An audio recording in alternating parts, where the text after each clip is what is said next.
I'll be presenting my work in Semantically Coherent 4D scene flow of dynamic scenes. So when humans see this video, they can infer a lot of information from this video. For example, you can see crowd, probably it's a station, it's indoor, there are people dancing in it, and we can also identify the location of the objects. But what happens when you feed this video to a machine? It doesn't know at all, so it's basically blank. So to understand how to make machines understand what they see in the scene, we should find out how humans perceive the world. So we humans perceive the world in 3D. Is that right? No, that's not right. We live in a dynamic world, not static world. So static scenes does not change with time. However, dynamic scene elements change their shape and location with time. For example, humans, cars, etc. So we perceive the world in 4D, which is 3D and time. That's how we detect gestures, that's how we detect actions. So I work in 4D vision, and the aim of 4D vision is to create machine interpretable 4D data from videos, and that is called as 4D vision. So why 4D vision? So one of the reasons I've already explained, that we live in a dynamic world which is inherently 4D, that is 3D and time, and it helps us to model and understand the real world. So it can be used to analyze human motion, for example in sports. It can be used to create realistic interactive media production for creative industries, and it can be used to improve human-computer interaction, for example in robotics or in healthcare. So here is the general framework of 4D vision. So you have input as a single view video or multiple view videos, and you assume no priors along with the input, and these videos can be captured with static or moving cameras. So you apply some framework to it, you get the 3D reconstruction, you register that 3D reconstruction in time, and then in the end you get the final 4D scene reconstruction and segmentation of dynamic scenes, which you can see on the right hand side. So I've used this 4D vision for scene understanding, and I'll be presenting part of both of these works. So what is scene understanding? So I've picked up a definition from homepage of Max Planck Institute for Intelligent Systems, and they say that scene understanding attempts to analyze objects in context with respect to the 3D structure of the scene, its layout, and the special functional and semantic relationships between objects. And I've picked up another line from Scene Understanding, a survey in IEEE 2017, and it says the goal of scene understanding is to make machines look like humans, to have a complete understanding of visual scenes. So that's why I'm working in scene understanding, and the goal is to estimate semantics, reconstruction, and motion simultaneously. So this slide reviews the work in scene understanding in single view. So the first column shows the semantic segmentation work in single view. The second one shows the depth, the third one motion, and the joint one combines a few of these tasks together to get the final scene understanding. So in semantics, so fully convolution networks and SegNet, they extract deep CNN features, and then per pixel classification is performed to get the scene semantic segmentation. Then different versions of Deep Labs were proposed, which is Deep Lab version 1, 2, 3, and 3+. So 3+ uses an encoder and decoder architecture, and it combines it with address special parameter pooling to get the per pixel classification in the scene. Mask RCNN gives semantic access segmentation for objects in the scene. It does not segment the whole scene. For depth, a method was proposed in ICCV 2015 by Ivan and Fergus, which predicts depth, surface normals, and semantic labels jointly using a multitask convolution architecture. Unsupervised monocular depth estimation was proposed by Goddard et al. In CVPR 2017. They used stereo pair of images to learn to estimate depth from a monocular video. Then a recent method in ECCV 2018 was proposed by Claude and Vidaldi, and it basically learns from SFM to estimate SFM, and it shows very good results. In motion, FlowNet was one of the first works to use CNNs to estimate optical flow using for general scenes. Then another method was proposed by Ranjan et al. In Bmva 2018, which estimates flow fields for humans using human-specific priors. Then an unsupervised deep epipolar flow was proposed in CVPR 2019 this year, which exploits geometric constraints to estimate optical flow for a monocular video. Then in the last column, you have joint scene understanding from monocular video. So in CVPR 2018, Kendall et al. Proposed joint semantic as a segmentation and depth estimation.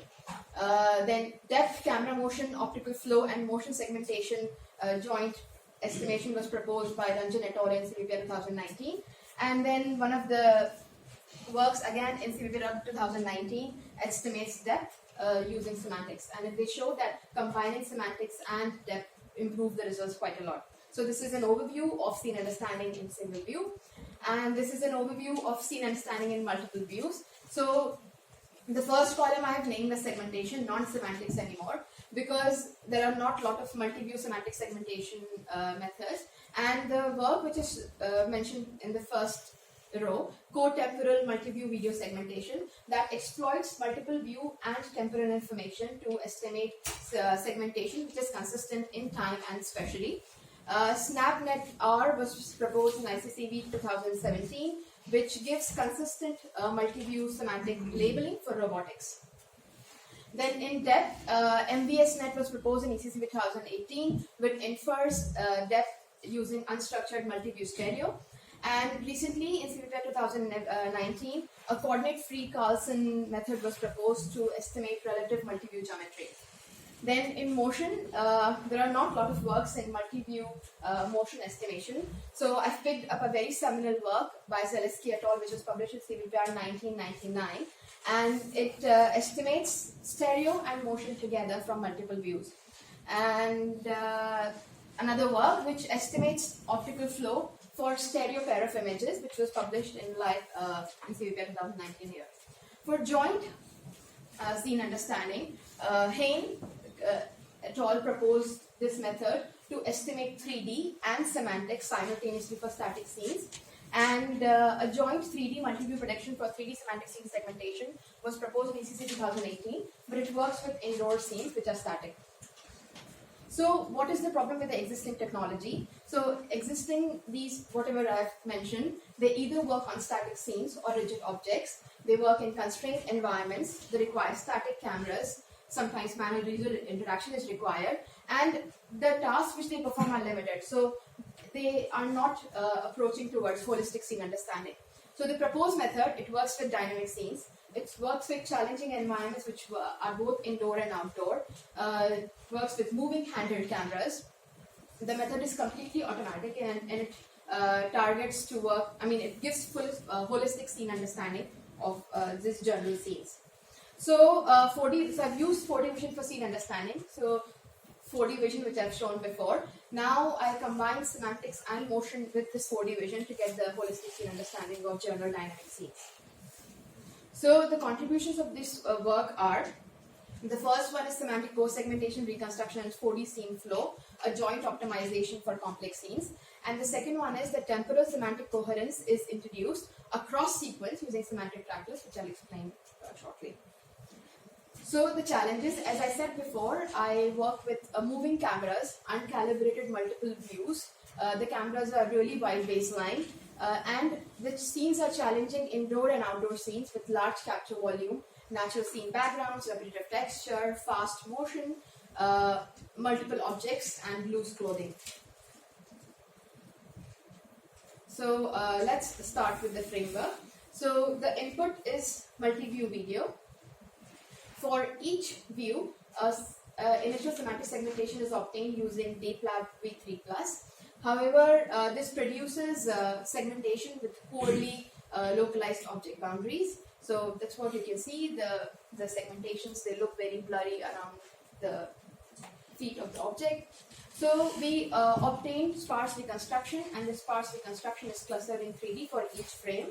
And this is the method. So we have input images per frame.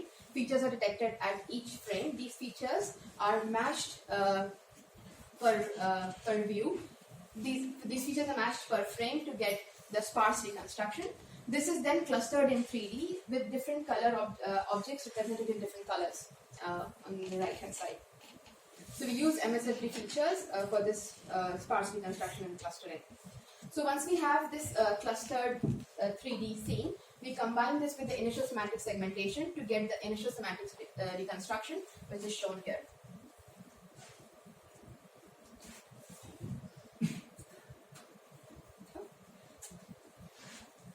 Sorry. Okay. So I'll come back to semantic tracklets now. So we have proposed semantic tracklets which identify similar frames for the current frame. So for example, for frame 53, frame 8, 21 and 35 are identified, which are similar to this particular frame. So these semantic tracklets, they are estimated using appearance, motion and semantic information, and it is used to introduce temporal and semantic coherence in the joint refinement, which is jointly estimating semantic motion and reconstruction. So how are these semantic tracklets estimated? So AM is the measure of appearance similarity between the semantic segmentation regions. SM is the measure of shape similarity for the non-rigid shape between pair of frames. LM is the measure of similarity between the class labels in the semantic segmentation region again. And M is the measure of motion similarity, which is averaged across views. So all the frames with similarity greater than 0.75 are selected to form a semantic tracklet for each frame in the sequence. So here an example is shown. So you have the initial semantic reconstruction for frame 56, and it is jointly refined to get the reconstruction on frame 56. But we have used semantic tracklet information from frame 11, 20, 42 and 26. So I'll talk more about joint refinement now. So the joint refinement is formulated as the energy optimization of the equation defined here.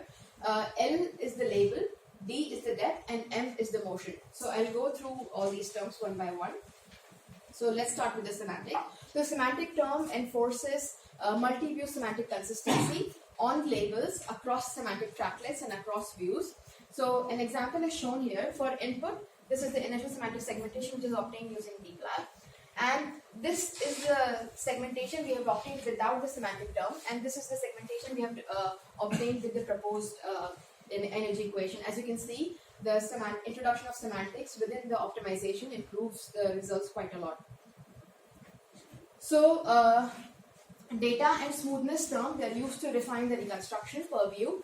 So data term is used to introduce error tolerant photo consistency to refine the depth, and basically it uses the photo consistency and matching technique. For smoothness, it is introduced to ensure consistency of depth between neighboring pixels. So here a depth map without smoothness term and with smoothness term is shown, and as you can see, the depth map with smoothness term is very smooth compared to without smoothness term. So motion term is used to estimate flow per frame for aligning meshes over time. So for example, we estimate flow for each frame, and here a sequence of frames are shown. This frame is colored and the colors are propagated across time. As you can see, the colors are propagated reliably. So if a foot is blue, it remains blue from 11 to 25, which means the motion flow is accurate. So in the end, the segmentation is refined using contrast and color term. So color information uses GMM models from the initial segmentation, which was obtained using DeepLab, and this uses geodesic star convexity to define the segmentation. And contrast term adds edge information to the optimization for segmentation. So I'll explain the geodesic star convexity now. So previous method have used shape constraints to improve the segmentation in an interactive 2D framework. So for example, a star convexity constraint was introduced, and it made sure that the star center, which is shown in its green, is connected to the contour of the objects through Euclidean rays. However, this star convexity constraint fails in case of non-rigid objects. For example, it is shown here. So Gulshan et al. He proposed to use geodesic distances instead of Euclidean distances so that you can handle non-rigid objects. And then to improve the visibility to small parts of the object and to reduce the distances of the geodesic rays, multiple star centers were introduced. However, all of this was used in an interactive 2D segmentation framework, and we have proposed this earlier to use sparse features as star centers automatically within the optimization to improve the segmentation. So we have used this in this optimization also. So here are some results. So you have the multi-view video, the initial semantic segmentation, and the final semantic segmentation and the 4D reconstruction. As you can see, there is a huge difference in the semantic segmentation which was obtained before and now. Again, some results on Juggler and Magician dataset. So this Juggler dataset is captured with 6 multiple handheld moving cameras, and the Magician dataset is captured with 5 handheld cameras which are very wide baseline. And the semantic segmentation and the reconstruction results are shown on the right hand side. So some videos of the results. So this dataset is captured with 8 static cameras, but this is a difficult scene to align because of the loose clothing and dress of the girl. But you can see that in this result here, the colors are getting propagated reliably across the scene. So this is the first frame color, and this is getting propagated across the sequence. We have compared the segmentation against our previous work, which is not using any semantics and not estimating any motion, and the initial segmentation which we obtained using deep lab, and there is a improvement in the quality of segmentation also. So some results on Handshake dataset. So this dataset was captured outdoor with 8 static cameras, and again this dataset is difficult because you are working with uncontrolled elimination and there's a lot of repetitive texture in it. Still, we are able to reliably get the semantic co-segmentation for all 8 frames and the semantic reconstruction. This frame shows, this result is basically it shows semantically coherent reconstruction, which is propagated for different frames. The frame numbers are displayed here. And this shows the semantic segmentation comparison against previous methods. So this slide shows that, so basically this method works with minimum of 4 to 5 cameras, but it can work with with an array of 25 cameras, which are really narrow baseline. So these scenes were captured with an array of 25 by 5 array of cameras, which are like placed at 5 centimeters each. And this is a very close-up scene, and this is a far-off scene. And still we are able to reliably estimate the 2D flow and the 4D reconstruction in this type of data. So I just wanted to show an application of the 4D reconstructions you can get out of it, and basically you can estimate the texture and then render these in Unity and export to VR. So results of the light field data which I showed before, and Juggler dataset is shown here for virtual reality. So there are still obviously a lot of open challenges in the field. We still cannot handle multiple people or animals and crowds. We cannot work with large volumes and limited resolution. Free-form dynamics like hair and very loose clothing are still hard to handle. It's hard to handle transparent objects, mirrored balls, and stuff like that. And again, dynamic backgrounds like trees and waterfalls have not been addressed in the literature. Thank you.